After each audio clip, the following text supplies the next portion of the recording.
Let's dive straight into an explainer of a localized environmental catastrophe that honestly mirrors a massive global crisis.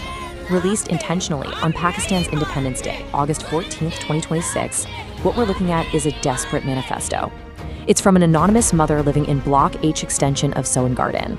We're going to break down exactly what she is urgently warning her community about as she literally watches the ground physically crack and the water table rapidly empty right beneath her own home.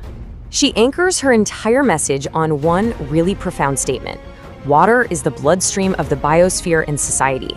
The source material outlines her incredible transition from being just a passive citizen to an active whistleblower. And she specifically chooses to keep her face hidden beneath a traditional chador so that the focus remains entirely on her message. She asserts that when a mother speaks for her poisoned child, she isn't just speaking, she is screaming. It's a stark, terrifying warning about the very water pumping into their homes. Part 1. The arsenic reality, the science behind the poison. So the manifesto quickly pivots from an emotional plea straight into cold, hard science, focusing heavily on arsenic trioxide. This is the specific chemical threat she's exposing. And what makes it so incredibly dangerous is its invisibility. It dissolves completely into the groundwater, you can't see it, you can't smell it, and it absolutely doesn't change the taste of the water. It acts as a silent killer, slowly but surely accumulating in the bodies of the children drinking it every single day. To put this into perspective, she cites some staggering national statistics to show that Sohan Garden is really just a microcosm of a much larger disaster. Over half the water in Pakistan, 54.2% to be exact, is contaminated with arsenic. And on top of that, an alarming 61.1% is laced with lead. She frames these numbers not as just, abstract data points, but as literal death warrants for the next generation, proving that this systemic crisis stretches way, way beyond her own neighborhood. So how exactly is this poison reaching the homes in Sohan Garden? Well, the author points to one critical number: 400.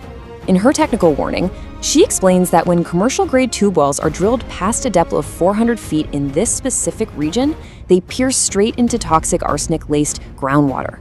She draws a direct line between the completely unregulated depth of these wells and the poison literally flowing out of neighborhood taps.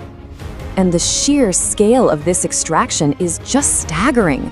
We're talking about massive drilling machines running day and night, pumping out 3,000 to 5,000 gallons of water every single day in an area with only about 250 houses.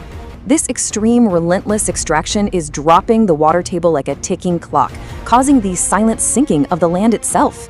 Plus, the required 100-foot safety distances between wells, totally dangerously ignored. Reduced to a mere 15 feet in some cases, it is absolutely a manufactured disaster. Part 2. The illusion of filters, a dangerous deception. Now, perhaps the most shocking revelation here targets a widely believed myth: the idea that having an expensive home filter plant protects your family. The scientific reality she presents completely shatters that false sense of security. Ordinary commercial filters simply cannot remove dissolved arsenic trioxide because it essentially becomes part of the water itself. It passes right through standard filtration systems. So despite having crystal clear water and really expensive filters, neighbors are still unwittingly feeding poison to their kids. Part 3. Systemic legal failures, the law as a flexible concept. The author then points to this crazy chronological layering of ignored laws. It's like dust just gathering on official record books. The 1960 CDA ordinance strictly requires official permission. The 1997 Environmental Protection Act demands that no harm be done to the environment. And the 2025 Punjab Water Bill explicitly makes unlicensed tube wells a crime. Yet, with some really sharp sarcasm, the mother points out that while authorities just turn a blind eye, illegal drillers view these strict laws merely as suggestions, essentially walking around declaring we are our own CDA. Part 4. Independence from ignorance, a call to action. The author takes the date of her manifesto, August 14th, Pakistan's Independence Day, and completely rebrands it as Independence from Ignorance Day. She pivots a day of national celebration into this dire manifesto demanding awareness, asserting that ensuring human survival is a fundamental duty. It's a really heavy warning that if they don't open their eyes today to the environmental reality beneath their feet, their eyes are going to be closed forever tomorrow. But she doesn't just leave us with the problem, she leaves her audience with a highly structured plan, demanding 3 clear, actionable steps.